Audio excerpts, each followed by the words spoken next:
على مر التاريخ عائلات كتير وصلت لثروات لا يمكن تخيلها، لكن قليل منهم بقوا سيئي السمعة زي عيلة فاندربيلت. طلعوا من أصول بسيطة وبنوا ثروات هائلة من السكك الحديدية، وسيطروا على مجتمع نيويورك وخلقوا بعض من أفخم البيوت اللي العالم شافها. وبرغم كده في خلال كام جيل الثروة تفرقت والأصول اختفت. بس مع إن رجال فاندربيلت هم اللي بياخدوا معظم الاهتمام، الستات عندهم كانوا مثيرات للاهتمام بنفس القدر. تعالوا معايا واحنا بنستكشف أكتر ستات العيلة سوء سمعة في عيلة فاندربيلت. في القرن التاسع عشر عيلة فاندربيلت بدأت من مركب بخار واحدة وبقوا أغنى عيلة في أمريكا في العصر المذهب. في قلب الإمبراطورية اللامعة دي كانت فيه سيدة العائلة الخفية. هي شافت السلالة في قمة مجدها وعاشت كفاية علشان تشوف ثروتها وسلطتها بتنهار قدام عينيها واحدة واحدة. دي قصتها. السيدة اللي بقت معروفة باسم أليس كليبول فاندربيلت اتولدت باسم أليس كليبول جوين يوم 11 نوفمبر 1845 في سينسيناتي، أوهايو. في الوقت ده كانت سينسيناتي مدينة بسيطة وبدأت تزدهر وتتحول لواحدة من أهم مدن الغرب الأوسط اللي كان بيتوسع. والدها كان إبراهيم إيفان جوين وكان محامي.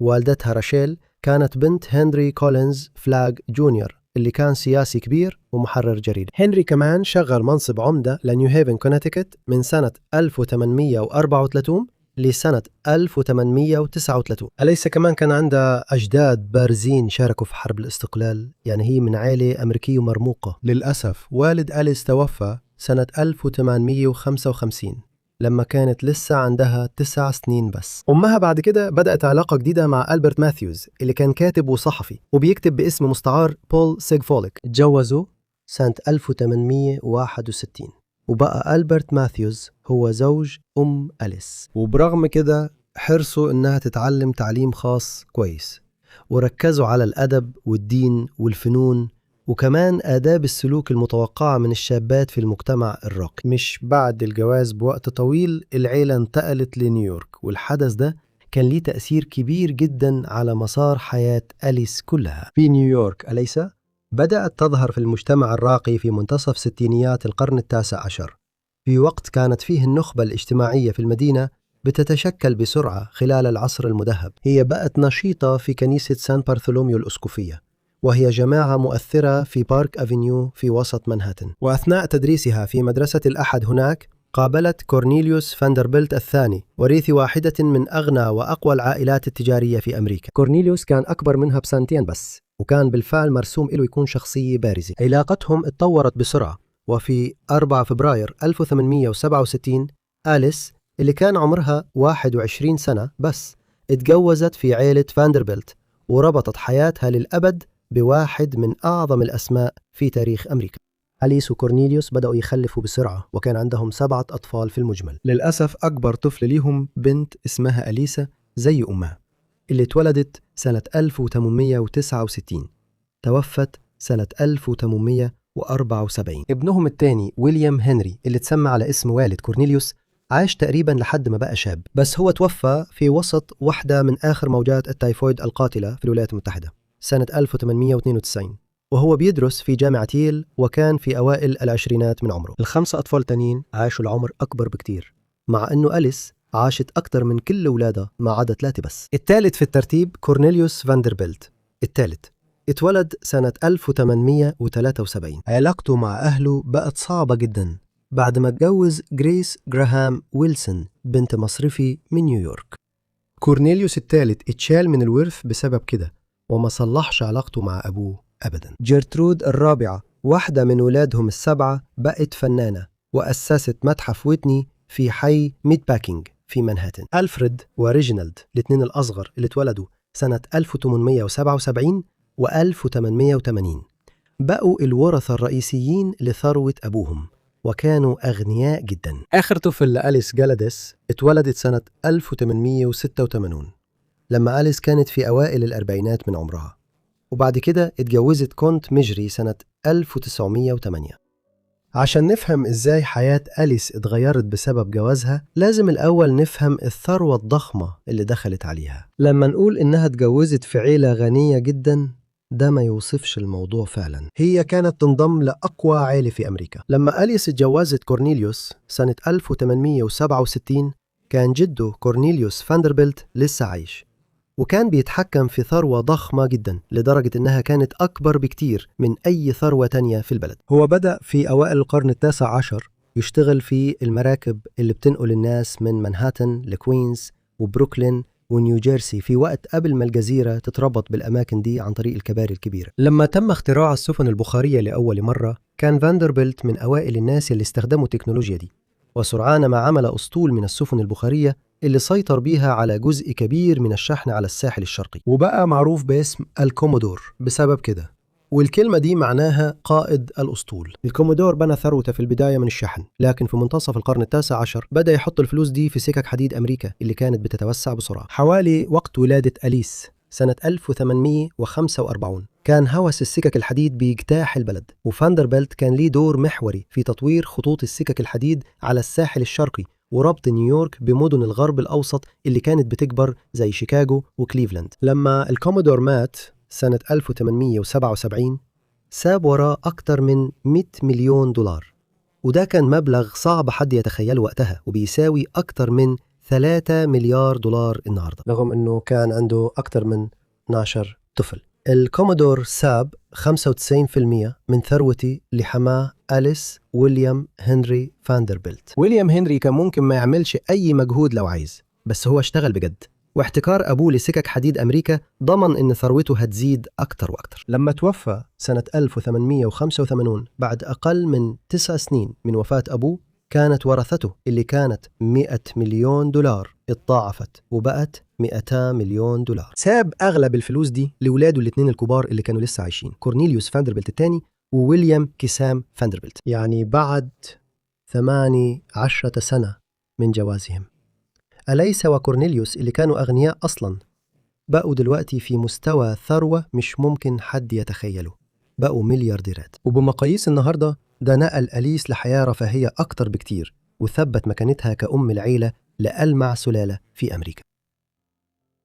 مع كل ثروتهم دي، حياة العيلة بالنسبة لأليس وكورنيليوس وأولادهم ما كانتش خالية من المشاكل، وفي نفس الوقت كانت مريحة جدا، وده أقل وصف. في سنة 1883 هو وأليس بدأوا يشرفوا على بناء بيت كورنيليوس فاندربيلت الثاني عند تقاطع الجادة الخامسة والشارع 57 الغربي في مانهاتن. القصر ده كان أكبر سكن خاص في مدينة نيويورك، وكان رمز قوي لثروة ونفوذ عيلة فاندربيلت الضخمة. عشان تتخيل قد إيه كان كبير، كان فيه صالون وغرفة موسيقى وصوبة في الدور الأول، وكمان غرفة السفرة في الدور الأرضي كانت كبيرة لدرجة إنها كانت بتستخدم كمعرض فني كمان. أليس وكورنيليوس كانوا جزء أساسي من الطبقة الراقية في نيويورك، مع إنه أليس نفسها ما كانتش مهتمة قوي بالشهرة الاجتماعية زي مرات أخو جوزها الطموحة ألفا فاندربيلت، اللي كانت داخلة في حرب ناعمة مع مدام أستور عشان تضمن مكانها وسط نخبة الأغنياء القدامى في المدينة. وبرغم كده في مارس 1883 في واحدة من حفلات التنكر الأسطورية بتاعت ألفا، أليس أبهرت الحضور بفستان اتخلد في التاريخ باسم فستان الضوء الكهربائي. فستان أبيض فيه أسلاك بتنقل التيار الكهربائي، ومزين بحبات زجاج متوزعة زي الصواعق. الفستان كان بينور فعلا، وده كان إشارة مبهرة للإضاءة الكهربائية الجديدة اللي لسه راكبينها في مدينة نيويورك. اختيار أليس الجريء بقى حديث الليلة وسيطر على تغطية الصحافة، وده ثبت سمعتها كشخصية جريئة بهدوء. الحدث نفسه حط معيار جديد لمجتمع نيويورك، ورفع الحفلات لمستوى غير مسبوق من البذخ والاستعراض، وكان إشارة لسيطرة عائلة فاندربيلت على عالم النخبة المتنافس والمتألق في العصر المذهب. علشان يعززوا مكانتهم وكمان لأنه هم يقدروا، في سنة 1893 بدأ الزوجين يبنوا مقر صيفي فاخر اسمه ذا بريكرز. ده كان في نيوبورت في رود آيلاند، وكان قصر ضخم فيه 70 أوضة مكون من 5 أدوار، وحواليه ملكية كبيرة جدا، في حين إن البيت اللي في منهاتن اتشال في نص العشرينات علشان يفسحوا مكان لناطحات السحاب اللي بتزيد في المدينة. ذا بريكرز لسه لحد النهاردة موجود في السجل الوطني للأماكن التاريخية. رغم ثروتها الهائلة، أليس كانت غالبا تقعد في بيوتها الفخمة لوحدها، خصوصا بعد ما صحت جوزها اتدهورت؟ كورنيليوس جاله جلطة قوية سنة 1896، وتوفى بعدها ب3 سنين وهو عنده 55 سنة. وسب أليس أرملة ومعاها ثروة ضخمة جدا. ثراء كورنيليوس وسخاءه في الأعمال الخيرية خلوه زود الثروة اللي ورثها زي ما أبوه عمل قبله. وقت وفاته تم تقييم ممتلكاته بحوالي 73 مليون دولار. أليس خدت صندوق ائتماني قيمته 7 مليون دولار، ودخل أسبوعي 5000 دولار، والباقي من الثروة اتقسم بين أولاده. بعد وفاته أليس انسحبت بشكل كبير من مجتمع نيويورك وركزت اهتمامها على عائلتها، وبرغم كده من بعيد كانت بتتفرج بحسرة متزايدة على ثروة جوزها وهي بتتبدد على إيد عيالها وأحفادها. هم وأفراد العيلة الممتدة عاشوا حياة مترفة في قصور فخمة من غير ما ياخدوا بالهم إن الثروة بتتآكل. بعد ما شافت الصعود المذهل لعائلة فاندربيلت، أليس ما قدرتش تعمل كتير عشان تمنع السقوط البطيء والحتمي لبيت فاندربيلت. كبيرة عائلة فاندربيلت، أليسا كانت دائما بتدعم كتير من الأعمال الخيرية. كونها مسيحية ملتزمة، أليسا دعمت جمعية الشبان المسيحيين في مانهاتن، وكانت من أوائل الداعمين للصليب الأحمر في أمريكا، وساهمت في جهود الإغاثة زي الاستجابة لفيضان جونز تاون سنة 1889 في بنسلفانيا. كرم أليس شمل كمان التعليم والثقافة في تسعينات القرن ال19، وبعد وفاة ابنهم ويليام سنة 1892 هي وكورنيليوس مولوا قاعة فاندربيلت في جامعة ييل تخليدا لذكراه. هي كانت بتدعم مستشفى نيوبورت لحد وفاتها، وقدمت واحدة من أكثر هداياها دواما لمدينة نيويورك، وهي بوابات فخمة لسنترال بارك، ولسه موجودة لحد النهاردة عند مدخل حديقة الكونسرفاتوري جنب شارع 105. أليس كانت معروفة أنها كانت جريئة شوية في آرائها، خصوصا لما كان الموضوع يخص الدين. في قصة اتنشرت في الجرايد في أوائل العشرينات لما أليس كانت في السبعينات من عمرها. القصة كانت بتخص الدكتور لايتون باركس، وهو قسيس مثير للجدل اتعين راعي لكنيسة سانت بارثولوميو في نيويورك سنة 1904، وهناك اكتسب سمعة بسبب آرائه المستقلة في القضايا اللاهوتية. على سبيل المثال، باركس كان شايف إن فكرة إن السيدة العذراء كانت فعلا عذراء وقت حملها بيسوع مش صحيحة. أليس كانت عضو في جماعة كنيسة القديس بارثولوميو لسنين كتير. ده كان لحد اليوم اللي الدكتور باركس وعظ فيه هناك وقدم فيه حاجة ممكن نسميها نظرية مؤامرة، وقال إن الكنيسة الكاثوليكية الرومانية هدفها تسيطر على المملكة المتحدة. الكلام ده رجع المخاوف اللي كانت موجودة في بريطانيا في القرن ال17 وال18، إن البابوية كانت بتحاول يرجع إنجلترا للكاثوليكية، بس في الحقيقة ما كانش ليه أي علاقة بالواقع.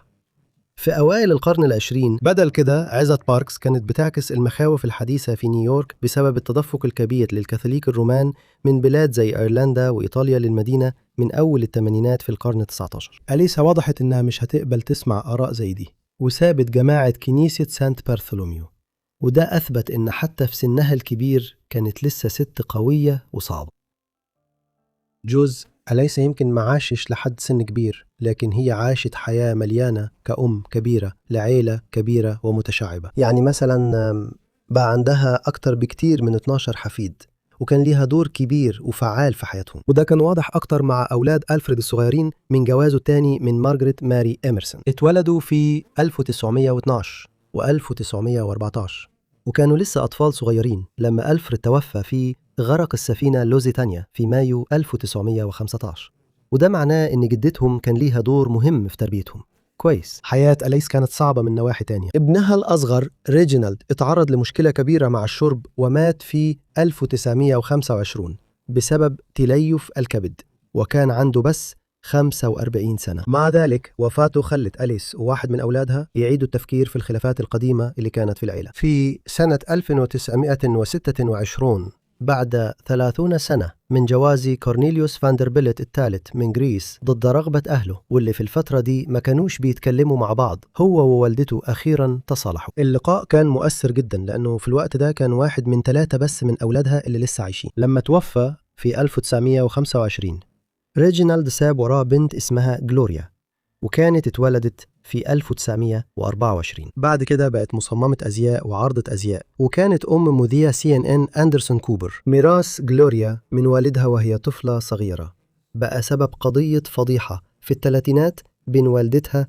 وعمتها. القضية دي خلت ألياس تحس بالاحتقار في آخر سنين عمرها، وكانت شايفة إنها بتفضح أسرار العيلة زيادة عن اللزوم قدام الناس. المثير للاهتمام إن الروابط العائلية دي معناها إن أندرسون كوبر هو حفيد أليس من الجيل الرابع، مع إنها اتولدت من زمان قوي سنة 1845. رغم الكوارث اللي كتير اللي حصلت في حياتها العائلية، أليس فضلت تلعب دور كبير كزعيمة لعائلة فاندربيلت لحد وفاتها.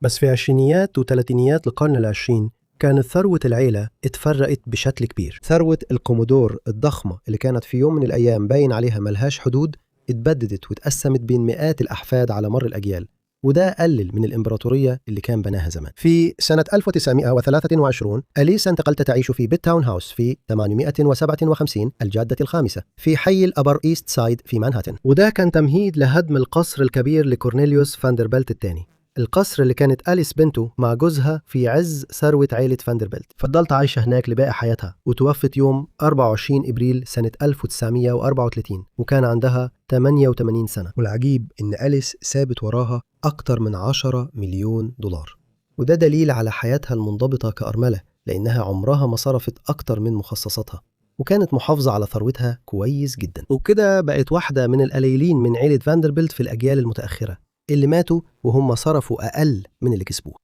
سيدة العائلة الموقرة اتدفنت في ضريح عائلة فاندربيلت في ستاتن آيلاند، وده كان ختام آخر فصل في حياة شافت فيها قمة المجد وكمان الانحدار البطيء لأشهر عائلة في أمريكا. يا جماعة، النهاردة هنتكلم عن حياة ألفا بيلمونت اللي كانت من الطبقة الراقية وبقت بعد كده قائدة في حقوق المرأة، واتجوزت راجل من واحدة من أغنى عائلات أمريكا. بفضل ألفا عائلة فاندربيلت أخيراً اتقبلت في المجتمع الراقي في نيويورك، لكن ده ما جاش من غير تمن.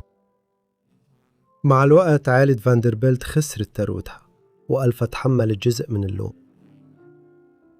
تعالوا معايا نبدأ حكايتها.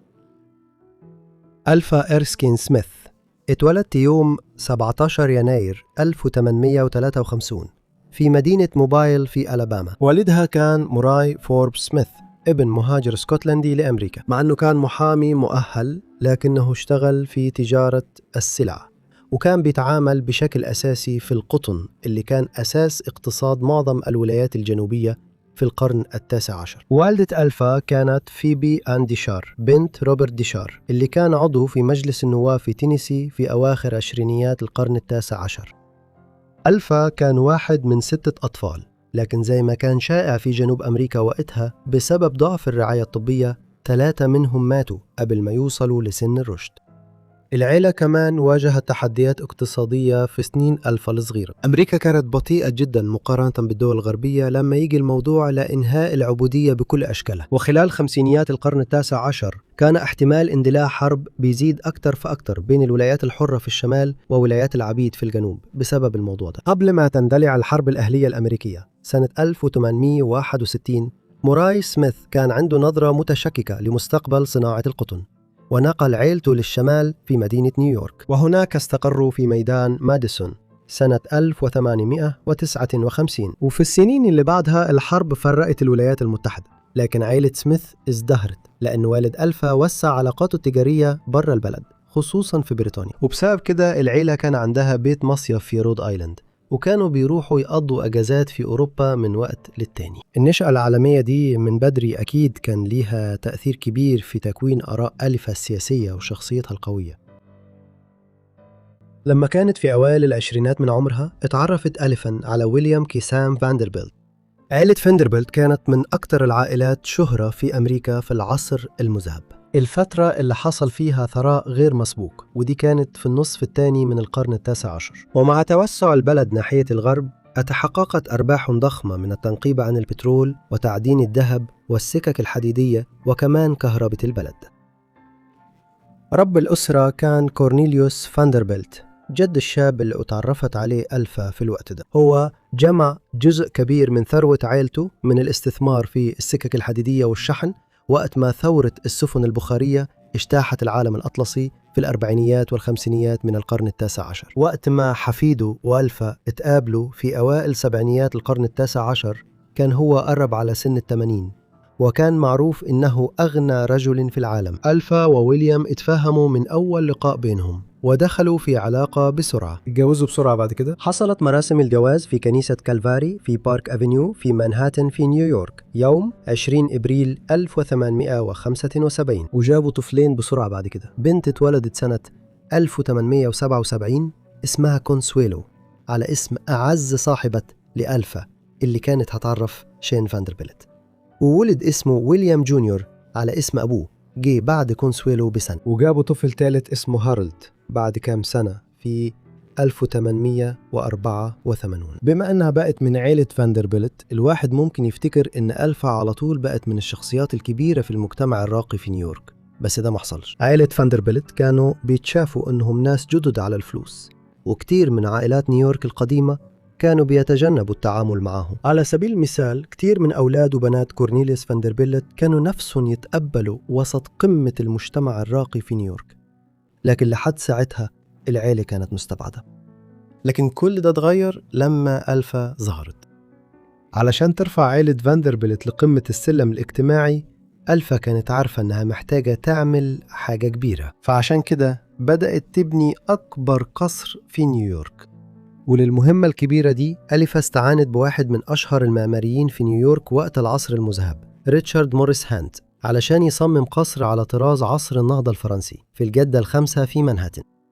قصر بيتي شاتو زي ما تعرف بعد كده كان مبنى ملفت للنظر في مانهاتن، وكان بيتميز بواجهة غير متناسقة وبيجمع بين الأبراج والزخارف المعمارية على الطراز القوطي. ولما كل حاجة خلصت ألفا كانت صرفت 3 مليون دولار، وده يعادل حوالي 90 مليون دولار النهاردة. وبرضه ده ما كانش البيت الوحيد اللي ألفا شاركت بنفسها في تطويره، وفي نفس الوقت كانت مشغلة هانت عشان يصمم لها بيت خشبي فاخر فيه 110 أوضة اسمه آيدل أوفر في لونج آيلاند. وما كانتش المباني بس هي اللي بتعبر عن وجود ألفا الاجتماعي في نيويورك في السنين دي. ولما البيت في الجادة الخامسة اتبنى سنة 1882 احتفلت به بحفلة تنكرية فخمة ودعت فيها 1000 ضيف. وزي ما القصة بتقول ألفا قررت عن قصد إنها ما تعزمش كارولين إستر ملكة 400 من نخبة مجتمع نيويورك.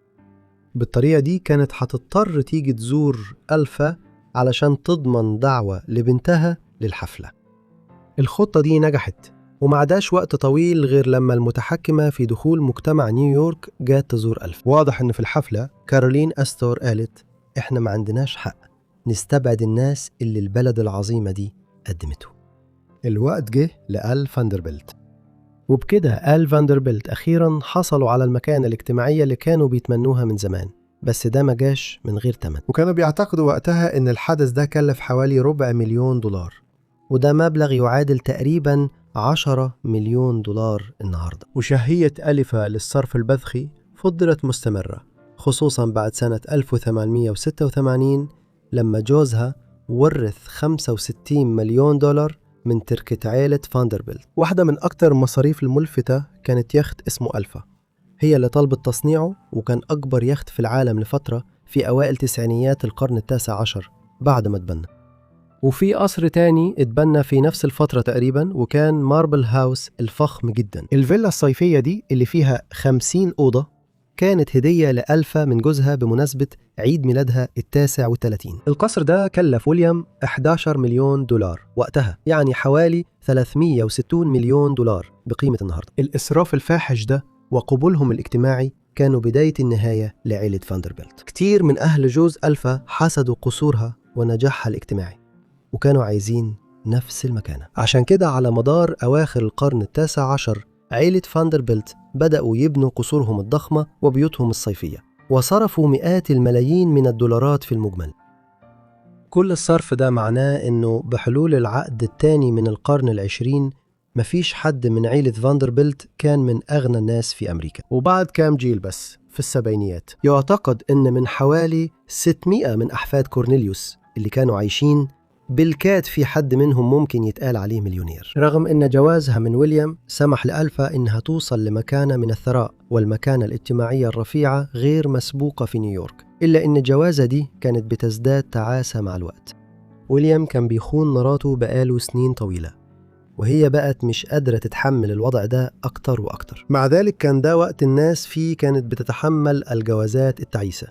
عشان كده كان صدمة كبيرة لمجتمع نيويورك في ربيع سنة 1895 لما عرفوا إن ألفا رفعت قضية طلاق على جوزها.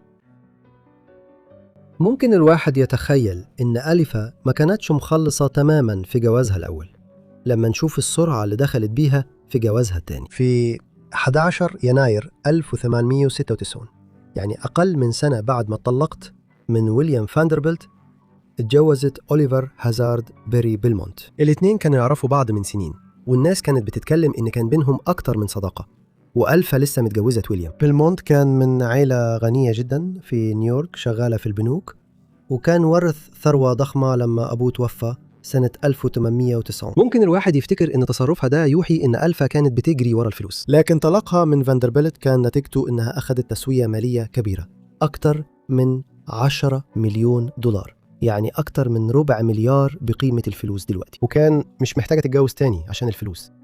بالعكس، الجوازة التانية دي كانت بتتمحور أكتر حوالين اهتمامها المشترك والمتزايد هي وأوليفر بالسياسة. أوليفر كان بالفعل مشارك في الحزب الديمقراطي من فترة قبل ما هو وألفا يتجوزوا.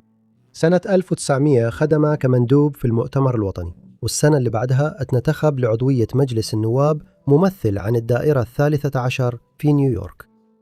ألفا كانت حليفته السياسية في المدينة، لأن وقتها زي دلوقتي بالضبط أزواج السياسيين كانوا شخصيات مهمة في السياسة الأمريكية، وكان عندها كمان اهتمام متزايد بقضية مشاركة الستات في السياسة. حركة حق التصويت للستات ظهرت لأول مرة في الولايات المتحدة في أواخر أربعينيات القرن التاسع عشر، لكن بدأت تاخد زخم فعلي بعد الحرب الأهلية الأمريكية لما قضية العبودية بقت مش في صدارة السياسة الأمريكية. أوليفر بيلمونت جوز ألفا الثاني توفى فجأة سنة 1908، وفاته كانت دافع لألفا إنها تتدخل بشكل مباشر أكتر في السياسة. اتأثرت بده من خلال علاقتها مع إيدا هوستد هاربر اللي كانت مناصرة لحق التصويت للستات من إنديانا، واشتغلت مع سوزان بي أنتوني سنة 1902 على جزء من تاريخ حق التصويت للستات. وكمان ده كان في وقت حركة مناصرة حق التصويت للستات في أمريكا كانت بتستمد إلهام أكتر وأكتر من اللي كان بيحصل في بريطانيا عبر المحيط الأطلسي. هنا إيميلين بانكريست أسست اتحاد النساء الاجتماعي والسياسي سنة 1903، والمجموعة دي بدأت تستخدم وسائل عنيفة علشان تحاول تضغط على ويستمنستر وتخليهم يدوا الستات البريطانيات حق التصويت. ما كانش فيه أي احتمال إن ألفا بيلمونت تشارك في نشاط إرهابي علشان تدعم حركة مناصرة حق التصويت للستات، بس هي فعلا استخدمت ثروتها الكبيرة ومولت منظمات كتير وساعدت في تأسيس رابطة المساواة السياسية سنة 1909. وفي الشهور اللي بعدها بقت ناشطة جدا في الحملة، وكانت بتتكلم في التجمعات وبتنظم فعاليات لدعم الحركة، وكمان خلت الرابطة تدعم إضرابات العمال في نيويورك. الفكرة هنا كانت إنهم يكسبوا دعم من مجموعة تانية محرومة من حقها في التصويت جوه أمريكا. والمفارقة هنا إن ألفا كانت بتدور على حلفاء وسط العمال اللي كانوا السبب في أرباح عائلة فاندربيلت وغيرهم في العصر المذهب. رغم التناقضات مفيش شك إن دعم بيلمونت كان ثابت وما تغيرش. لما العمال المضربين اتقبض عليهم واتحبسوا صرفت مبالغ كبيرة عشان تخرجهم، وبعدها على طول اتكلمت في تجمع كبير لدعم العمال المضربين اللي اتعمل في مسرح الهيبودروم في الجادة السادسة في منهاتن. في نهاية العقد الأول من القرن العشرين بيلمونت انضمت كمان للجمعية الوطنية الأمريكية لحق المرأة في التصويت، وفي الدور ده سافرت لندن كمندوبة في الجمعية الدولية لحق المرأة في التصويت. هناك قابلت شخصيات زي بانكهيرست وزاد حماسها أكتر في رغبتها إن الستات ياخدوا حق التصويت في أمريكا.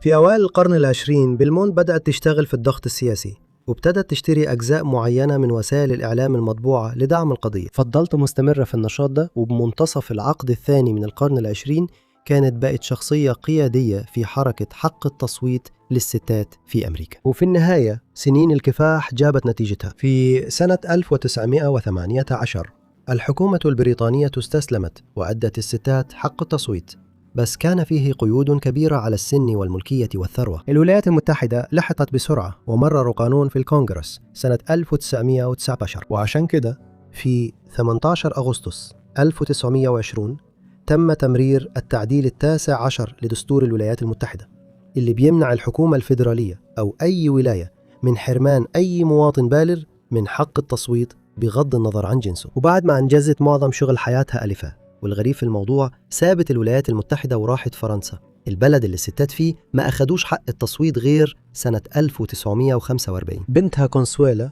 كانت عايشة هنا، وبعد نجاح حركة حق التصويت للستات انتقلت أليفا لأوروبا عشان تبقى قريبة منها. فضلت تشارك في الحركة من الخارج في الوقت اللي كان فيه جهود بتتبذل عشان يضمنوا إن الستات فعلا يقدروا يمارسوا حق التصويت اللي بقوا قانونا من حقهم في الولايات المتحدة. جات لها جلطة في باريس سنة 1932 وتوفت هناك في يناير 1933. جوتمانها تنقل لنيويورك عشان تدفن هناك، وصار به في الجدة الخامسة موكب من أبرز المناضلات من أجل حق التصويت. يا جماعة، النهاردة هنتكلم عن حياة كونسويلا فاندربيلت، الوريثة الأمريكية وسيدة المجتمع من عيلة فاندربيلت الغنية جدا. مع ذلك حياتها تغيرت بشكل كبير سنة 1895 لما كان عندها 18 سنة بس، وأمها أجبرتها تتجوز نبيل إنجليزي. الجوازة دي ما كانتش عن حب، لكن كانت عن الفلوس والألقاب النبيلة. تعالوا معايا نستكشف قصتها. كونسويلا فاندربيلت اتولدت في مدينة نيويورك يوم 2 مارس 1877. والدها كان ويليام كيسم فاندربيلت من عائلة من أغنى العائلات في أمريكا في العصر المذهب. فاندربيلت كان مدير في السكك الحديدية، وهو اللي اشتهر أنه غير اسم مسرح بيتي بارنوم جريت رومان هيبودروم في نيويورك إلى ماديسون سكوير جاردن سنة 1879 بعد سنتين من ولادة كونسويلا. والدتها كانت ألفا إيرسكين سميث، اللي هتبقى بعد كده واحدة من قادة حركة حقوق التصويت للستات في أمريكا. كونسويلا اتسمت على اسم عرابتها أقرب صديقة لأمها، كونسويلو إسناغا، اللي كانت نصها كوبي. رغم إنها اتولدت في عيلة غنية جدا، تربية كونسويلا ما كانتش مثالية خصوصا بمعايير الزمن ده. وهي بتكبر كان لازم تلبس قضيب حديد على ظهرها علشان يضمن إن قوامها يبقى مستقيم على قد ما يقدر. والدتها هي اللي فرضت عليها ده، وكانت شخصية متسلطة بشكل عام، وكانت بتحدد لكونسويلا تلبس إيه، وما كانتش بتتردد في استخدام العقاب الجسدي لو كونسويلا عصتها. وكمان طفولتها كانت منعزلة جدا، لأنها كانت بتتعلم في البيت على إيد مجموعة من المدرسين والمدرسات الخصوصيين. لازم نفهم الديناميكية العائلية الأوسع علشان نقدر نستوعب إزاي حياة كونسويلا اتشكلت في العقود اللي بعدها. هي اتولدت في عائلة فاندربيلت، واحدة من أغنى وأقوى العائلات في أمريكا في العصر المذهب، واللي كانوا مدينين بثروتهم لجد كونسويلا الكبير كورنيليوس فاندربيلت. كورنيليوس بنى أول ثروته في الثلاثينات والأربعينات من القرن التاسع عشر، لما بقى أهم شخصية في صناعة الشحن والنقل في مدينة نيويورك. وعلى طول نهر هيدسون استخدم الفلوس اللي كسبها من المشاريع دي علشان ينوع استثماراته ويدخل في صناعة السكك الحديد، ومد عشرات الآلاف من الكيلومترات من خطوط السكك الحديدية في أنحاء الولايات المتحدة في خمسينيات وستينيات القرن التاسع عشر. بحلول سبعينيات القرن التاسع عشر وقبل وفاته بفترة قصيرة، كان يعتقد إنه بقى أغنى رجل في العالم، رغم إن الحاجات دي كان أصعب تتقاس في القرن التاسع عشر من دلوقتي. جد كونسويلو ابن كورنيليوس ويليام هنري فاندربيلت ورث أغلب ثروة عائلة فاندربيلت لما أبوه توفى سنة 1877، لكن ويليام توفى بعد كم سنة بس في سنة 1885، وبعدها ثروة فاندربيلت اتقسمت على عدد متزايد من أفراد العائلة. ومع ذلك المستفيدين الأساسيين من وصية ويليام كانوا كورنيليوس فاندربيلت الثاني عم كونسويلو ووالدها، اللي ورثوا تقريباً 55 مليون دولار، وده مبلغ يعادل حوالي 2 مليار دولار بقيمة النهاردة. وبكده كونسويلا اتولدت في عيلة عندها ثروة هائلة، وللأسف الثروة دي كان ليها تأثير سلبي على حياتها زي ما كان ليها تأثير إيجابي. من بداية سن المراهقة بتاعتها كان في تكهنات عن مين اللي ممكن كونسويلا تتجوزه. هي في الآخر بنت واحد من أغنى الرجال في العالم، والجواز منها كان حيجيب ثروة هائلة لأي زوج محتمل. أمها كانت مدركة ده كويس جدا، وكانت مصممة إن كونسويلا تدخل في جوازة مرموقة. وكمان لما كبرت وبقت شابة كان واضح إنه وريثة عيلة فاندربيلت مش بس غنية جدا لكن كمان جميلة جدا. جيم ماي باري مؤلف بيتر بان مرة قال عنها بهزار: أنا ممكن أقف في الشارع طول اليوم عشان أشوف كونسويلا وهي بتدخل عربيتها. لما كونسويلا وصلت لآخر سنين المراهقة شكل والدتها كانت قررت إنه بنتها لازم تتجوز واحد من النبلاء البريطانيين. هي ما كانتش لوحدها في ده، ومع إن عائلات أمريكية كتير بقت غنية جدا في النصف الثاني من القرن التاسع عشر استخدموا بناتهم كأميرات الدولار، يعني الوريثة الأمريكية الغنية بتتجوز أرستقراطي بريطاني. الأثرياء الجدد في أمريكا دخلوا في مصاهرة مع نبلاء العالم القديم في الجوازات دي. بس كان في سبب تاني لإصرار ألفا. في مارس 1895 ألفا طلقت جوزها ويليام فاندربيلت، ونتيجة كده اتنفت من المجتمع الراقي، ولأنها كانت يائسة ترجع مكانتها الاجتماعية. ألفا كانت محتاجة كونسيولو تتجوز نبيل من طبقة عالية جدا، ولحسن حظها كان في عريس مثالي للجوازة دي، وده كان تشارلز سبنسر تشرشل الدوق التاسع لمارلبورو. مارلبورو كان من نسل واحدة من أشهر العائلات النبيلة في بريطانيا.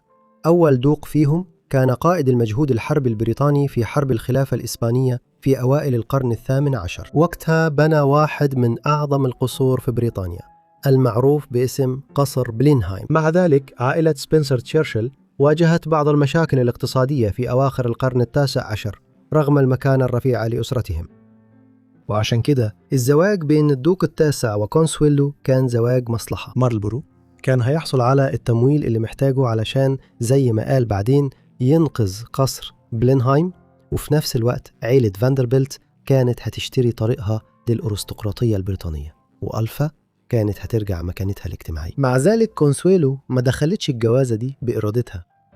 لما قامها ألفا طرحت الموضوع لأول مرة كانت كونسويلو بالفعل اتخطبت في السر لوينثروب ريذرفورد اللي كان من علية القوم في الوقت ده وكان أكبر منها بكتير. لكن كونسويلو كانت مرعوبة تماما وخاضعة لرغبات أمها وهي صغيرة، وعلى الرغم أنها ما كانش عندها أي رغبة تتجوز سبنسر تشرشل وافقت على الجوازة بطلب من أمها.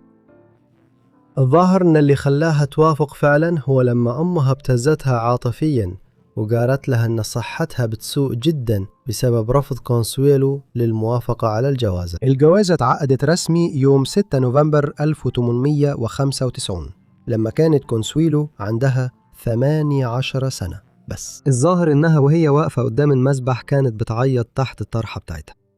كجزء من الاتفاق مارلبورو أخذ أسهم في سكك حديد فاندربيلت قيمتها 2.5 مليون دولار، وده مبلغ يعادل تقريباً 100 مليون دولار النهاردة. بس رغم أن الجواز ده كان مفيد جداً لعائلة سبنسر تشرشل من الناحية المالية، إلا أنه كان كارثة من الناحية الشخصية.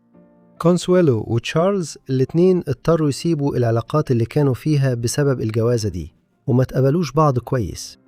الحقيقة ألفا فاندربيلت والدة كونسويلو اعترفت بصراحة في السنين اللي بعد كده إنها أجبرت بنتها تتجوز مارلبورو. كونسويلو وتشارلز الاثنين بسرعة دخلوا في علاقات مع ناس تانيين. هي دخلت في علاقة مع ريجينالد فيلوز اللي هو قريب مارلبورو، وفي نفس الوقت الدوق ارتبط بسيدة مجتمع أمريكية اسمها جلاديس ماري ديكون وكانت عشيقته. بحلول سنة 1906 الدوق ومراته كانوا فعليا انفصلوا، مع أنهم فضلوا متجوزين رسميا لحد العشرينات، رغم أن الجوازة ما كانتش سعيدة لكنها نتج عنها طفلين. جون ألبرت اتولد في 18 سبتمبر 1897، هو هيبقى الدوق العاشر لمارلبورو في سنة 1934. اتولد ولد تاني اسمه إيفور بعد جون بسنة واحدة في 14 أكتوبر 1898. إيفور خدم بامتياز في فرنسا خلال الحرب العالمية الأولى وتكرم بوسام جوقة الشرف الفرنسي.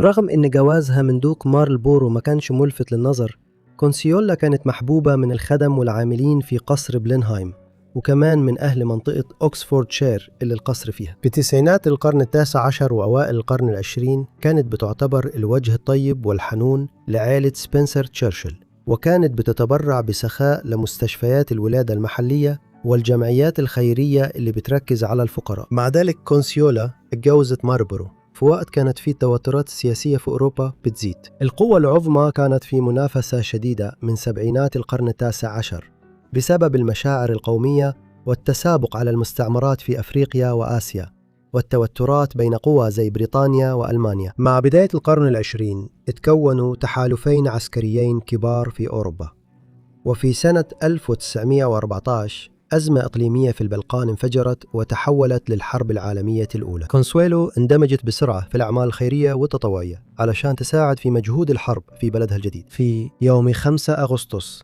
1914 بعد أيام قليلة من اندلاع الحرب، هي مع لو هوفر زوجة الرئيس الأمريكي المستقبلي هربرت هوفر وليدي راندولف تشرشل أسسوا صندوق الإغاثة الحربية للسيدات الأمريكيات، وهي منظمة للمغتربات الأمريكيات هدفها تمويل ودعم مجهودات الحرب في بريطانيا.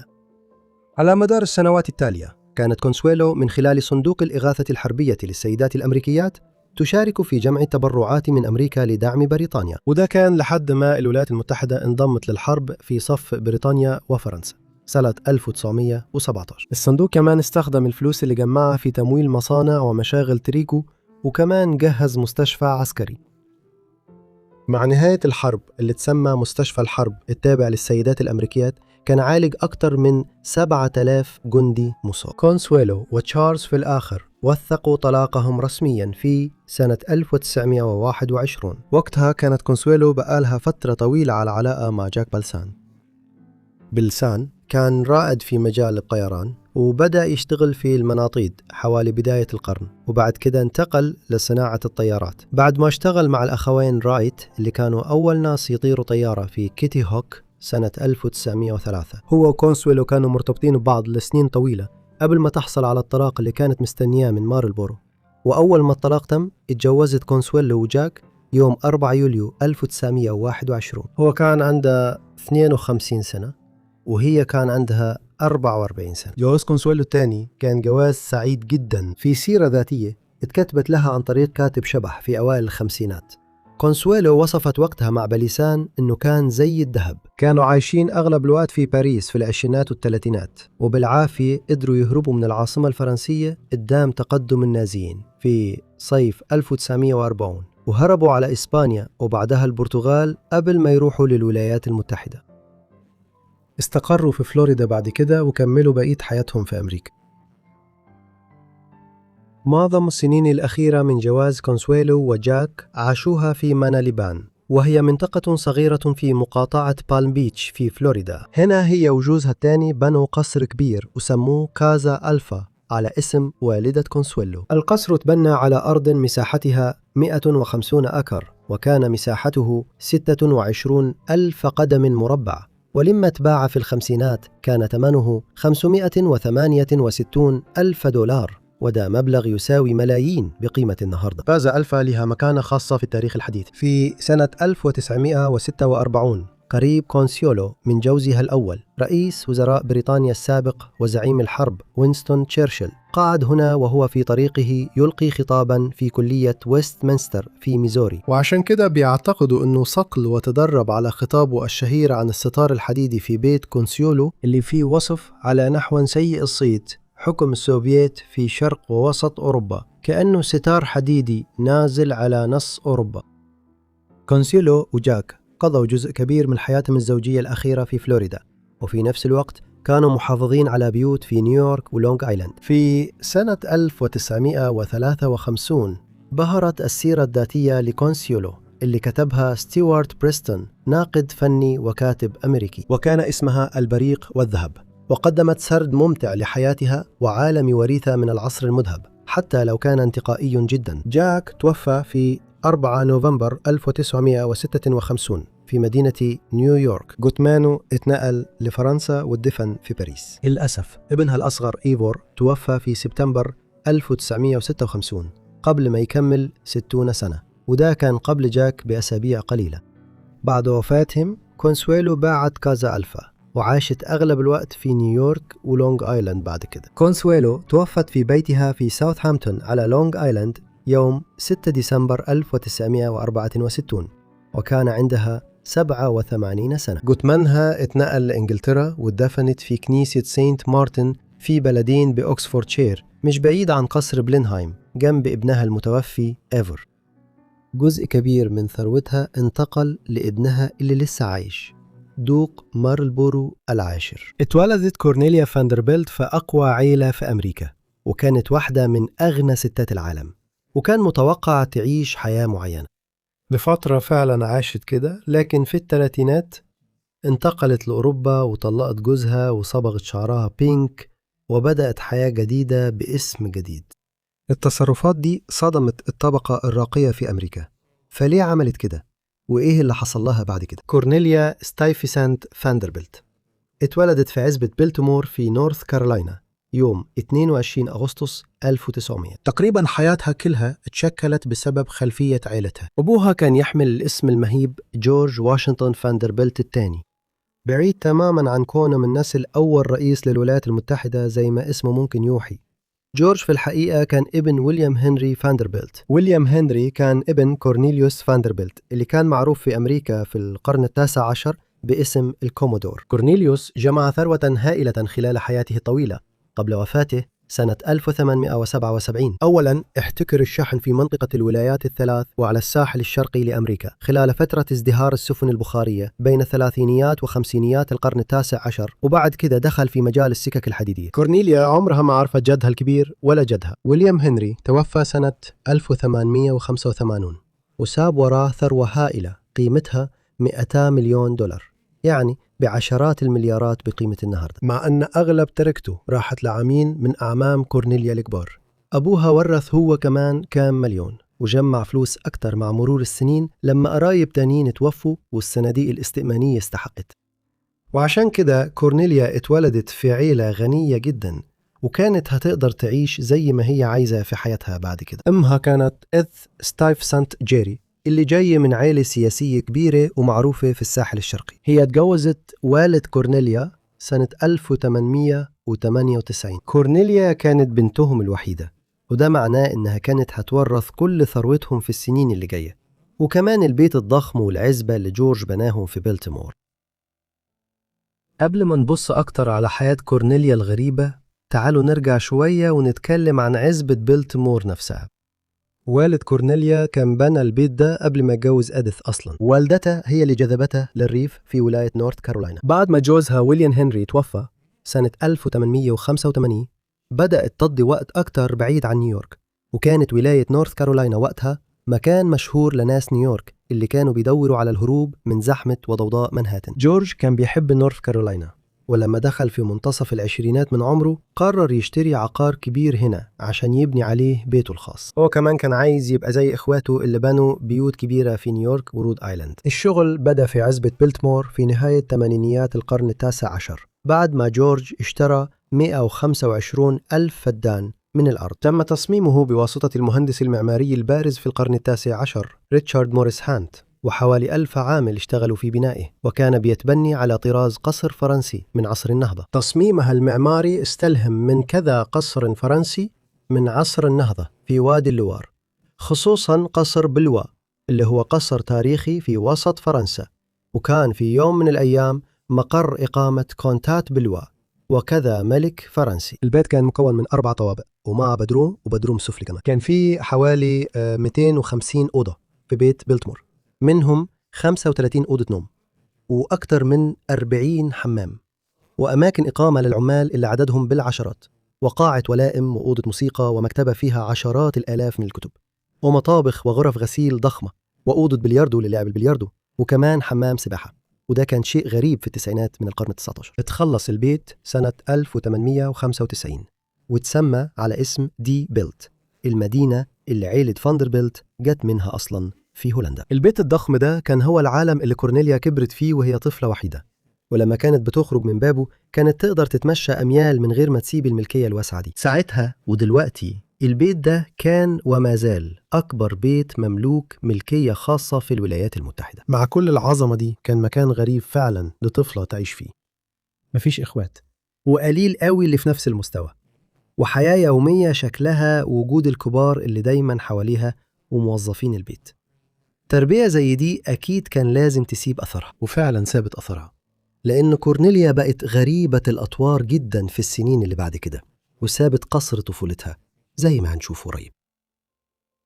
كورنيليا اتربت في عزبة بيلتمور، وكانت بتاخد دروس خاصة في سنينها الأولى هناك. هي كانت الطفلة الوحيدة، لكن كانت دايما حواليها العاملين والزوار، وفي الصيف وأيام الأجازات كان باقي أفراد عائلة فاندربيلت الكبيرة بييجوا يزوروا العزبة. في سن المراهقة بدأت كورنيليا تروح مدرسة ماديرا. دي كانت مدرسة خاصة ونخبوية داخلية وتحضيرية للبنات في فيرجينيا، وكانت اتأسست من كام سنة قبل كده. هناك تعرضت كورنيليا لتجارب أوسع مع بنات في نفس سنها، مع إن حتى في الوقت ده كانت معروفة إنها شوية غريبة الأطوار. كورنيليا وأهلها كانوا على بعد خطوة من كارثة سنة 1912. كانوا في أجازة في إنجلترا، وكانوا مقرر يسافروا راجعين على سفينة تايتانيك، السفينة اللي كانت مشهورة إنها مستحيل تغرق، لكنها غرقت في أول رحلة ليها لنيويورك. بدل كده والد كورنيليا قرر يحجز لهم على سفينة تانية للرجوع. قبلها بأسبوع من المحتمل إنه عمل كده بسبب إضراب عمال مناجم الفحم اللي كان متوقع يخلي تايتانيك وباقي السفن البخارية اللي بتعبر المحيط عالقة في الميناء لأسابيع. لما كانش غير خططهم، كورنيليا ووالديها كانوا ممكن يبقوا 3 من ضحايا أشهر كارثة بحرية في التاريخ. جورج واشنطن فاندربيلت الثاني معاشش كتير بعد ضحايا تايتانيك. والد كورنيليا توفى في مارس 1914 عن عمر 51 سنة بسبب مضاعفات من عملية إزالة الزايدة الدودية اللي سببت جلطة دموية في رئته. جورج ساب وراه تركة قيمتها 50 مليون دولار، من ضمنها بيلتمور، ومعظم ده انتقل لإيديث في الأول اللي اتجوزت تاني في العشرينات وسابت بيلتمور. كورنيليا كانت بتاخد مصروف وهي مراهقة، لكن كان مقرر إنها تبدأ تستلم 2 مليون دولار في السنة من سنة 1921، وكمان هتملك بيلتمور. وعلشان كده في أوائل العشرينات كورنيليا كانت على وشك تبقى من أغنى ستات العالم، وثروتها كانت بتكبر لدرجة قليلين من اللي في جيلها سواء رجالة أو ستات يقدروا ينافسوها. كورنيليا دخلت جامعة نورث كارولاينا وقعدت فيها حوالي سنة بعد ما خلصت في مدرسة ماديرا، بس عمرها ما خلصت دراستها هناك. في أوائل العشرينات اتعرفت كورنيليا على أول جوز ليها واتجوزته، وكان أكبر منها ب10 سنين. جون فرانسيس أمهير سيسيل كان من نسل واحدة من أعرق وأشهر العائلات السياسية والأرستقراطية في إنجلترا. هو اشتغل سكرتير أول في السفارة البريطانية في واشنطن العاصمة في منتصف العشرينات، وبسبب الشغل ده اتعرف على كورنيليا واتجوزها في إبريل 1924. فرحهم اتعمل في بيلتمور، وكان احتفال ضخم حضروا آلاف الضيوف والعاملين. في الوقت ده كورنيليا كان عندها 23 سنة وجون كان عنده 33 سنة. بعد سنة وشوية لما كورنيليا تمت 25 سنة استلمت ميراثها الكامل من والدها. ده كان 5 مليون دولار، واللي يعادل تقريبا 100 مليون دولار بقيمة الفلوس دلوقتي. لحد اللحظة دي كانت حياة كورنيليا زي ما هو متوقع بالضبط من وريثة غنية. هي تعلمت تعليم عالي رغم انها ما خدتش شهادتها، واتجوزت راجل غني من نفس طبيعتها الاجتماعية، وشاركت في أنشطة خيرية كتير، وسرعان ما بقت سيدة القصر في بيلتمور. وبعد كده جابت ولدين من جوزها جورج ويليام،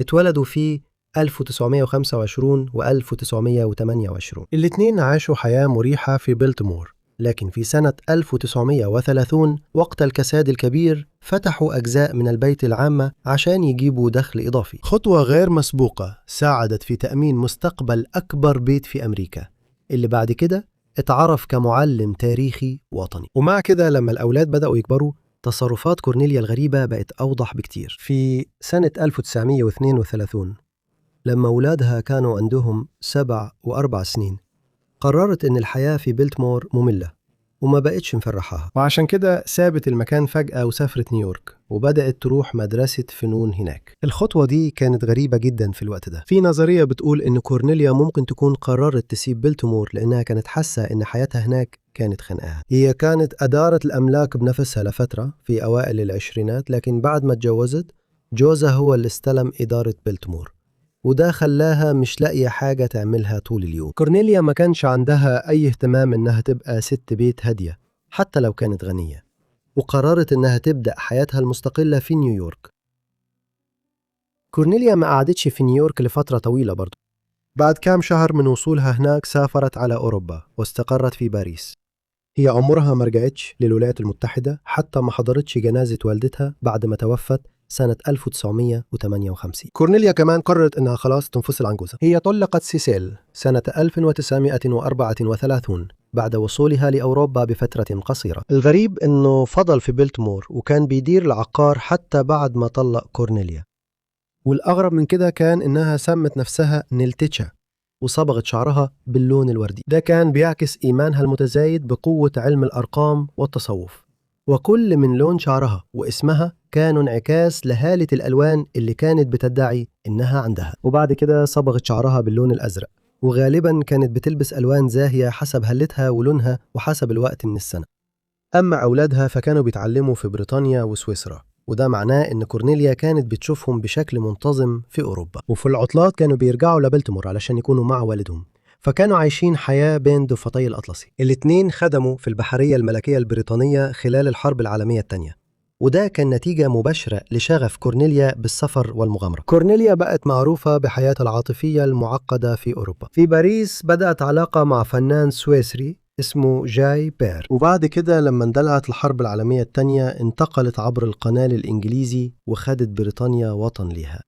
ولادها الاثنين بالكاد نجوا من الصراع. في سنة 1943 تم إرسالهم من سويسرا المحايدة عبر فرنسا الفيشية وإسبانيا المحايدة لحد ما وصلوا للبرتغال. بالطريقة دي قدروا يركبوا طيارة من لشبونة ويسافروا لإنجلترا عشان يكونوا مع أمهم هناك. لكن بشكل غير متوقع تم استبعادهم من الرحلة اللي كان المفروض يركبوها بسبب الممثل ليزلي هاورد المشهور بدوره في فيلم ذهب مع الريح. الطيارة دي بالذات اتضربت بعد كده من النازيين فوق خليج بسكاي، وكل اللي كانوا عليها ماتوا.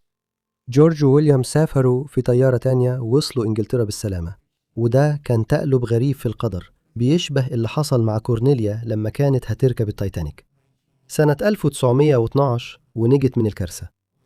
مرة تانية الكارثة عدت جنب عيلتها على شعرة.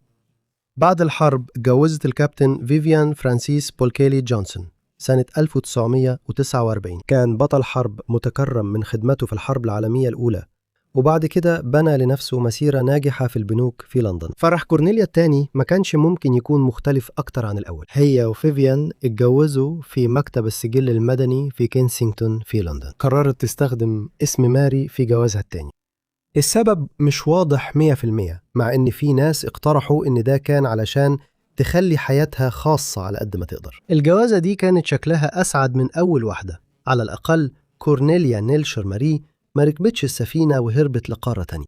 بدل كده فضلت جنب فيفيان، وفضلوا متجوزين لحد وفاته سنة 1968، وده كان أطول وأهدى فصل في حياتها غير التقليدية بشكل ملحوظ. كورنيليا وفيفيان كانوا عايشين بين بيت كبير في لندن وعزبة اشترتها في منطقة كوتسوالدز في أوكسفوردشير اسمها ذا ماونت. كان عندهم هوايات اقتناء غريبة شوية هني، بس من النوع اللي ممكن يموله ثروة كورنيليا الضخمة. بس مثلا البيت كان مزين بمجموعة متزايدة باستمرار من الفازات الصينية التاريخية. الحاجات دي اتبرعت بيها بعد كده لمتحف فيكتوريا وألبرت في لندن. بعد ما جوزها توفى سنة 1968 كورنيليا بدأت تهتم أكتر بفكرة العلاج بالفن اللي كانت جديدة وقتها، وبقت صاحبة مع واحد من أكبر الداعمين للشكل الجديد ده من العلاج، إدوارد آدمسون. وفي يوم كانوا بيتعشوا مع بعض في لندن قابلت ويليام جوتسر، كان هو الجرسون بتاعهم في اليوم ده، وكان أصغر من كورنيليا ب26 سنة. في سنة 1972 اتجوزته وهي عندها 72 سنة، وهو كان عنده 46 سنة. استقروا مع بعض في حياة هادية في بيتها اللي اسمه ذا ماونت. الجوازة الثالثة دي كانت آخر جوازة ليها. كورنيليا توفت بعد حوالي 3 سنين في 7 فبراير 1976، وكان عندها 75 سنة. في الوقت اللي عدد كبير من عائلة فاندربيلت الكبيرة اتدفنوا في مقبرة العيلة في ستاتن آيلاند في أمريكا، كورنيليا كسرت التقاليد تاني. بعد وفاتها في أوكسفوردشير تم حرق جثتها وأدفن رمادها في كنيسة قريبة من بيتها. وبعد سنين وبعد وفاة جوزها الأصغر منها بكتير ويليام جوتسر سنة 1984 اتجمعت رفاتها معاه واتحطت فوق تابوته واتدفنوا مع بعض في أوركني اسكتلندا. هي كانت تقريبا تبرأت من علاقتها بعائلة فاندربيلت واختارت تعيش حياتها في خصوصية في النصف الثاني من عمرها، وده كان نهاية مناسبة لي. بس ليه اختارت تعيش بالطريقة دي لحد النهاردة لسه سر. جوازها من سيسيل اللي توفى سنة 1954 وتدفن قريب من بلتمور، كان واضح إنه مش سعيد، وكان معاها فلوس كفاية تخليها تقدر تكسر كل التقاليد وتعيش بطريقتها الخاصة. كورنيليا عاشت حياة غريبة، ومن المناسب إن يبقى فيه قصة غريبة ظهرت عنها في السنين الأخيرة. صدق أو لا تصدق، لسه فيه قطعة من تورتة فرحها معروضة لحد النهاردة في قصر بلتمور. دلوقتي ممكن تسأل، إزاي في الدنيا قطعة كيك تفضل موجودة لمدة قرن؟ والسؤال ده منطقي فعلا. الإجابة هي إن تورتة فرح كورنيليا لما اتجوزت سيسل سنة 1924 كانت كيك فواكه. دي بتحتوي على كمية كويسة من الكحول زي الويسكي اللي بيحافظ على الكيك مع مرور الوقت. في الحقيقة الكيك بالفواكه العادي بيتخبز قبل ما يتاكل بعدة أسابيع. قطعة من الكيك اتحط في علبة صفيح واتنسيت واتثابت في صندوق. اتلاقت في منتصف العقد الثاني من الألفينات، وكان شكلها زي الجبنة، بس هي ما كانتش جبنة. وعلى عكس معظم الأكل ما كانتش اتفككت بعد حوالي 90 سنة. تحقيق كشف إنها كانت حتة من تورتة الفرح، ودلوقتي معروضة في بلتمور، وده دليل مناسب على حياة ست غريبة الأطوار. زي ما قلنا، جوز كورنيليا الأول توفى سنة 1954، وبعد وفاته أولاد كورنيليا استلموا إدارة قصر بلتمور. جورج ويليام بعد كده بدأوا يديروا القصر كمتحف تاريخي، واشتغلوا على تثبيت وتقوية البزنس علشان يبقى مشروع مربح وقادر يعتمد على نفسه. وأخيرا في سنة 1963 تم تصنيف القصر كمعلم تاريخي وطني. من خلال جورج ويليام، كورنيليا بقى عندها 8 أحفاد، ودلوقتي في كذا حد من نسلها بيشاركوا في إدارة القصر، اللي لسه لحد النهاردة واحد من أهم المزارات السياحية في نورث كارولاينا، وبيزوروا حوالي 1,400,000 زائر كل سنة. في الثلاثينيات جلوريا فاندربيلت كانت محور قضية قانونية كبيرة اتعرفت باسم محاكمة القرن، لما والدتها وعمتها اتخانقوا على حضانتها وورثها. هي كانت ممكن تكون آخر وريثة غنية من عائلة فاندربيلت، وعلى عكس كتير من باقي عائلتها قدرت تحقق نجاح كبير بنفسها وتبقى شخصية معروفة. تعالوا معايا نستكشف قصة حياتها. غلوريا لورين فاندربيلت اتولدت يوم 20 فبراير 1924 في مانهاتن، نيويورك، في عيلة عندها ثروة ونفوذ كبيرين في أمريكا. وبيقولوا إنه بعد ولادتها والد غلوريا اتسمع وهو بيقول مدهش قد إيه شكلها فاندربيلت. شايف طرف عينيها إزاي بيطلع لفوق؟ عائلة فاندربيلت كانت شبكة كبيرة من العائلات وقتها، وكلهم في الآخر من نسل كورنيليوس فاندربيلت، أكبر قطب للسفن البخارية والسكك الحديدية في أمريكا في نص القرن ال19. فاندربيلت كان زمان ممكن يكون أغنى راجل في العالم، لأن القطارات والسفن بتاعته كانوا نواة النقل في عصر التصنيع في أمريكا. ثروة العيلة اتوزعت على الأجيال اللي بعد كده، بس كان لسه في كتير من أفراد عيلة فاندربيلت كانوا لسه أغنياً جداً. أبو غلوريا كان واحد من الورثة للثروة دي. ريجينالد كليبول فاندربيلت كان حفيد كورنيليوس فاندربيلت. أخوه الكبير ألفريد ورث أغلب فلوس فرع عائلتهم، لكن في زمن كان فيه الفلوس اللي معاك ممكن تجيب لك فلوس أكتر لو استثمرتها صح. كام مليون دولار اللي ورثهم ريجينالد كانوا برضو ثروة كبيرة، مع أنه في الآخر ضيع جزء كبير منها وصرف كتير على رياضات الفروسية والقمار، وكان كمان مدمن كحول، وتوفى في سبتمبر 1925 بسبب تليف الكبد. وقتها كانت غلوريا عندها 1.5 سنة بس. غلوريا كانت الطفلة الوحيدة من زواج ريجينالد من غلوريا مورجان فاندربيلت. هي كانت من عائلة سياسية معروفة، وتجوزت ريجينالد اللي كان أكبر منها ب24 سنة في 1923، مش بكتير قبل ما غلوريا الصغيرة تتولد. في وصيته ريجينالد ساب أغلب ثروته لغلوريا الابنة وبنته التانية كاثلين اللي كانت من جوازة تانية. ريجينالد ساب لأم غلوريا بس بدل صغير مقارنة، وده حيبقى قريب محور الخلاف في محاكمة شهيرة كانت غلوريا في قلبها وهي لسه طفل. رغم عدم مسؤولية ريجينالد فاندربيلت وضعف خبرته في البزنس، التركة اللي ورثتها غلوريا وأختها من الأب كانت لسه قيمتها حوالي $5 مليون، وده كان مبلغ ضخم جدا في العشرينات، يعني تقريبا يساوي $100 مليون بقيمة النهاردة. الفلوس دي كانت محطوطة في وصاية لجلوريا، وكان المفروض إن أمها تديرها وهي صغيرة. لكن في أواخر العشرينات وأوائل الثلاثينات، وبالذات بعد انهيار وول ستريت وبداية الكساد الكبير، عمة جلوريا أخت أبوها جيرترود فاندربلت ويتني بدأت تراقب إزاي أم جلوريا كانت بتصرف الفلوس دي. الموضوع تصاعد في أوائل الثلاثينات لما جيرترود بدأت تشك إذا كانت أم جلوريا أصلاً مؤهلة تربيها بأي شكل. كان في أساس حقيقي للكلام ده. جلوريا الأم قضت جزء كبير من النصف الثاني من عشرينات القرن اللي فات عايشة حياة الرفاهية في باريس ولندن وبياريتس، وكانت كتير بتسيب بنتها مع أفراد العيلة لفترات طويلة في نيويورك وهي بتلف أوروبا. وفي السياق ده جيرترود فاندربلت رفعت قضية قانونية ضد والدة جلوريا سنة 1934 علشان تاخد حضانة جلوريا، اللي تسمى وقتها بمحاكمة القرن. كان في الحقيقة مجرد معركة حضانة، مع أنه كمان ركز على إذا كانت والدة جلوريا أساءت إدارة ميراث بنتها ولا لا.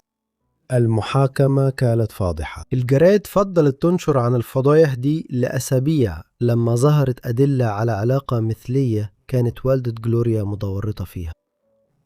في مرة من المرات خادمة كانت شغالة عند والدة جلوريا شهدت لمدة 5 ساعات بطريقة وصفت جلوريا سينيور، زي ما واحدة من الجرائد في الوقت ده سمتها أم مدمنة للكوكتيلات والرقص، مهووسة بالإثارة الجنسية وعشيقة أمير ألماني.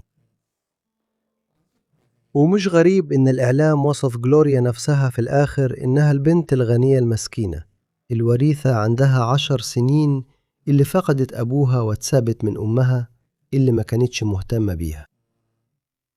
وفي نفس الوقت علشان يسيطروا على الفوضى الإعلامية اللي حوالين المحكمة، القاضي أمر بإخلاء القاعة من تقريبا كل الحضور علشان جلوريا اللي عندها 10 سنين تقدر تدلي بشهادتها. ولما النتيجة ظهرت كانت سلبية بالنسبة لأم جلوريا.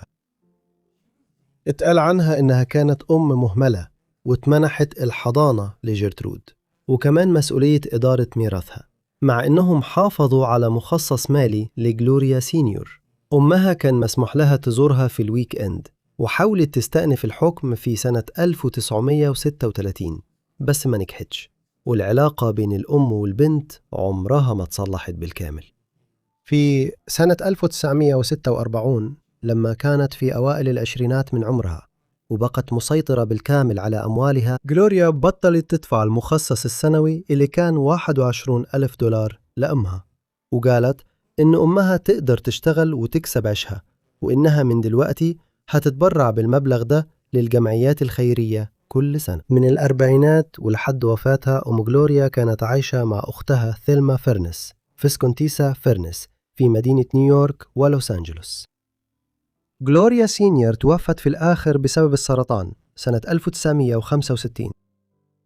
لما جلوريا كبرت بعد المحاكمة دخلت مدارس كتير في نيويورك وعلى امتداد الساحل الشرقي للولايات المتحدة. في البداية كانت في مدرسة جرينفيل المرموقة في لونج آيلاند، وبعدها راحت مدرسة ميس بورتر في فارمكتنكت كونتيكت، وهي مدرسة تحضيرية خاصة للبنات واللي حضرها على مر السنين بنات عائلات أمريكية كبيرة في مجال الأعمال والسياسة.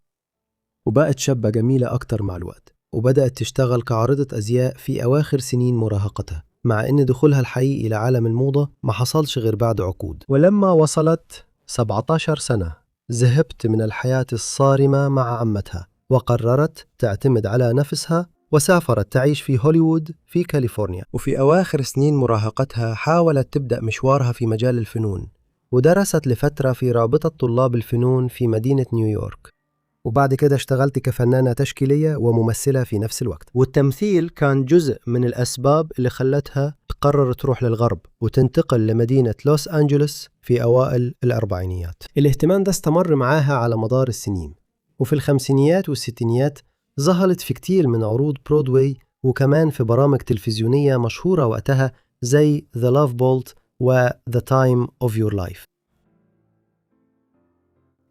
وصول جلوريا لهوليوود أدى بسرعة لأول جوازة ليها.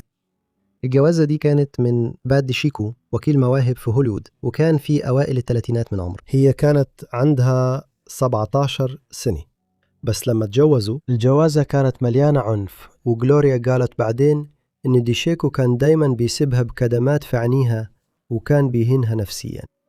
هي طلقت منه سنة 1945، لكن الجوازة دي سببت ضرر دائم في علاقتها بعمتها جيرترود. هي ما كانتش موافقة عليه من الأول، ولما جلوريا اتجوزته برضو جيرترود حرمتها من نصيبها في ثروة عيلة فاندربيلت في وصيتها. هي توفت سنة 1942 بعد الجوازة بسنة واحدة. بعد يوم واحد من طلاقها من ديشيكو، جلوريا تجوزت قائد الأوركسترا اللي عنده 63 سنة، ليوبولد ستوكوفسكي. كانت جوازة أسعد من جوازتها الأولى، رغم أنه كان أكبر منها ب3 مرات وقت الجواز. استمرت الجوازة دي 10 سنين، وخلفوا ولدين، ليوبولد ستانيسلاس وكريستوفر. اتولدوا في 1950 و1952. وبرضو جلوريا ما فضلتش عزباء لفترة طويلة بعد طلاقها الثاني سنة 1955، وبعد سنة واحدة بس اتجوزت سيدني لوميت. كان في نفس سن جلوريا، وكان عندهم اهتمامات متشابهة جدا، لأنه كان مخرج في برودواي وهي كانت ممثلة طموحة. وفي السنة اللي بعدها بدأت مسيرته الناجحة جدا كمخرج مع إصدار فيلم 12 رجل غاضب، اللي يعتبر واحد من أعظم الأفلام في التاريخ.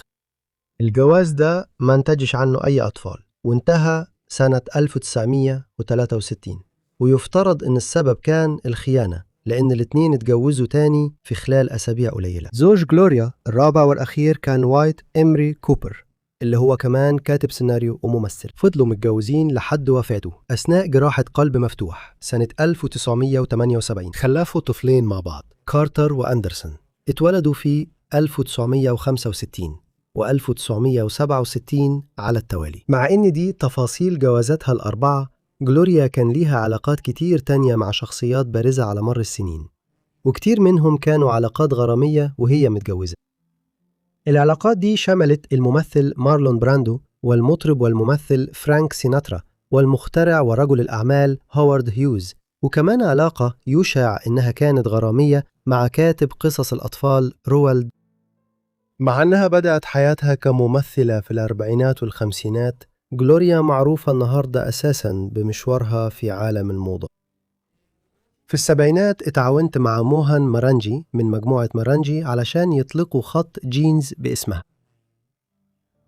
الخط ده نجح، وفي السنين اللي بعدها اتوسع وبقى يشمل مجموعة تانية من الملابس والإكسسوارات، زي الفساتين، البلوزات، الأحذية، الشنط، الجلد، وحاجات تانية. التوسع ده استمر على مدار السنين، وبحلول الألفينات بقى فيه كمان مجموعة من العطور الناجحة.